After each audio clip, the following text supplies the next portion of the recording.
গত বিশ্বকাপ দলে জায়গা হয়নি পেস অলরাউন্ডার মোহাম্মদ সাইফুদ্দিনের। চলতি মাসের শেষ দিকে শুরু হবে কানাডার ঘরোয়া টি-20 আসর।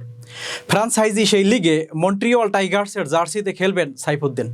আপাতত ঘরোয়া কোনো খেলা না থাকায় কানাডার লিগের জন্য নিজেকে প্রস্তুত করছেন তিনি। মিরপুর শেরেবাংলা ক্রিকেট স্টেডিয়ামে গণমাধ্যমের সঙ্গে কথা বলেন এই তারকা ক্রিকেটার। সাইফুদ্দিন বলেন, সত্যি বলতে বাংলাদেশে ওরকম আন্তর্জাতিক মানের 20 থেকে 25 জনের বাইরে ক্রিকেটার নেই। আমি যদি ফিট থাকি সুযোগ আসবে। অন্যান্য দেশে যদি দেখেন অনেক বেশি কম্পিটিশন, আমাদের বাংলাদেশে কিন্তু খুব কম সংখ্যক আন্তর্জাতিক মানের খেলোয়াড় আছে, 20 থেকে 25 জন যতটুকু আমি মনে করি। কানাডা লিগে ভালো করে জাতীয় দলে ফেরাই লক্ষ্য সাইফুদ্দিনের। এ প্রসঙ্গে বলেন, পরিকল্পনা একটাই, ভালো খেলা, যেন আরো সুযোগ আসে। আপাতত যেহেতু কোনো খেলা নাই, জাতীয় দলে ফিরতে হলে এখানে ভালো খেলতে হবে, এটাই মূল লক্ষ্য।